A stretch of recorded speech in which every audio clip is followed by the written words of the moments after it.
चलिए आज अमेरिकी इतिहास के एक ऐसे खौफनाक पन्ने को पलटते हैं जो सच कहूं तो आज भी लोगों की रूह कंपा देता है। ये कहानी है जेफरी डामर की, जिसे दुनिया मिल्वॉकी मॉन्स्टर के नाम से जानती है। लेकिन हम सिर्फ हेडलाइंस तक नहीं रहेंगे, हम उन फैक्ट्स को देखेंगे जो इस कहानी की परतें खोलते हैं। ये शब्द अपने आप में सब कुछ कह देते हैं, है ना? डामर के खुद के शब्द। इससे साफ पता चलता है कि उसके दिमाग में क्या चल रहा था। ये सिर्फ किसी को जान से मार देना नहीं था। नहीं, ये किसी इंसान पर पूरी तरह से काबू पाने की एक भयानक, एक बहुत ही विकृत इच्छा थी।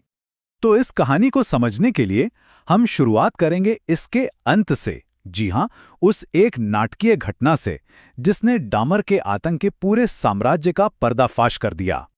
बात है 1991 की गर्मियों की, और जगह थी मिल्वॉकी शहर। एक ऐसा शहर जो बहुत जल्द एक ऐसे भयानक सच से दहलने वाला था जिसकी किसी ने कल्पना भी नहीं की होगी। जरा सोचिए, आधी रात का वक्त है और सड़कों पर एक आदमी बेतहाशा दौड़ रहा है, घबराया हुआ, और उसकी कलाई से एक हथकड़ी लटक रही है।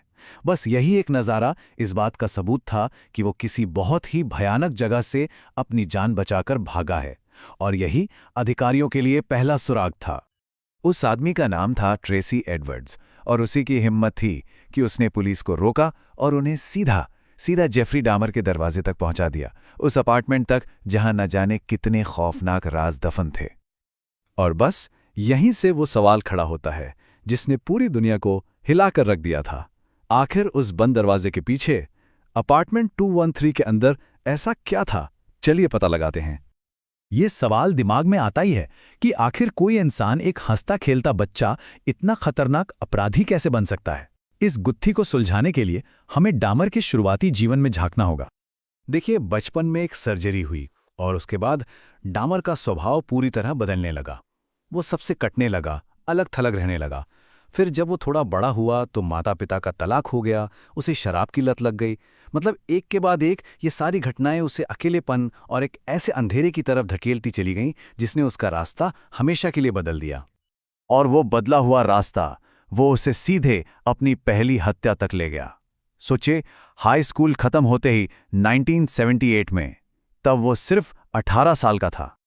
और जब उससे पहली हत्या का कारण पूछा गया तो वजह इतनी सीधी और इतनी डरावनी थी, वो बस नहीं चाहता था कि वो जाए। फिर से वही बात, किसी पर काबू पाने की सनक, किसी को जाने न देने की जिद, चाहे उसकी कीमत कुछ भी क्यों ना चुकानी पड़े। यहां से चीजें और भी ज्यादा बिगड़नी शुरू हो गईं। अब हम उस दौर की बात करेंगे जब उसके अपराध एक एक करके हत्याओं के एक भयानक सिलसिले में तब्दील हो गए। 17, ये कोई मामूली नंबर नहीं है, यह है उसके शिकारों की कुल संख्या। 17 जाने जो उसकी इस विकृत सोच की भेंट चढ़ गईं। और हमें ये याद रखना होगा कि ये सिर्फ आंकड़े नहीं थे, ये जीते जागते इंसान थे। 14 साल के जेमी डॉक्स्टेटर और कोनेरक सिंथासोंगफोन जैसे लड़के, सोचिए, जिनकी तो अभी जिंदगी शुरू ही हुई थी। या फिर 31 साल के टोनी ह्यूज, उनके भी अपने सपने थे। हर एक नाम के पीछे एक पूरी कहानी थी, एक परिवार था जिसे इस दरिंदे ने बेरहमी से छीन लिया। डामर का जो तरीका था वो लगभग हर बार एक जैसा और बेहद खौफनाक था। वो पहले अपने शिकारों को किसी न किसी बहाने फंसाता, फिर उन्हें काबू में करता, और उसके बाद वो अपनी उन भयानक कल्पनाओं का अंजाम देता था। इसमें शवों के साथ घिनौने काम करना और उनके हिस्से ट्रॉफी की तरह सहेज कर रखना, यह सब शामिल था। अब हम कहानी के उस हिस्से पर आते हैं जो शायद सबसे ज्यादा परेशान करने वाला है। एक ऐसा मौका जब डामर को रोका जा सकता था, लेकिन सिस्टम की एक बहुत बड़ी गलती ने, एक बहुत बड़ी चूक ने ऐसा होने ही नहीं दिया। ये एक एक करके हुई नाकामियों की एक पूरी चेन थी जिसका अंजाम एक और युवा लड़के की मौत थी।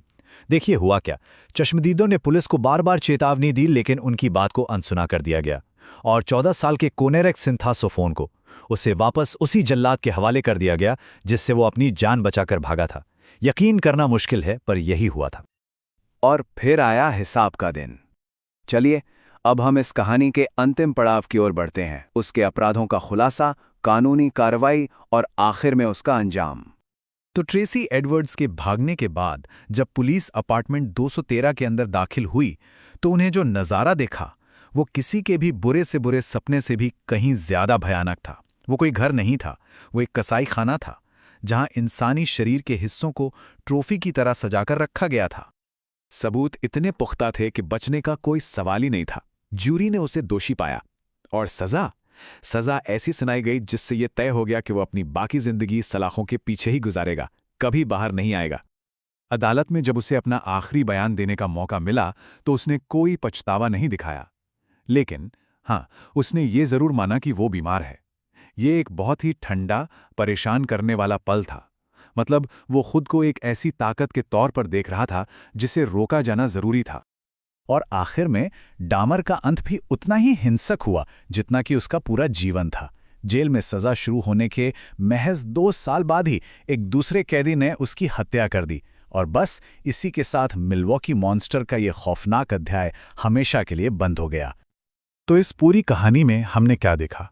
हमने देखा कि कैसे अकेलेपन और भयानक विकृत कल्पनाओं ने एक शैतान को जन्म दिया, और कैसे समाज और सिस्टम की कुछ चूकों ने उसे अपने घिनौने अपराधों को जारी रखने का मौका दिया।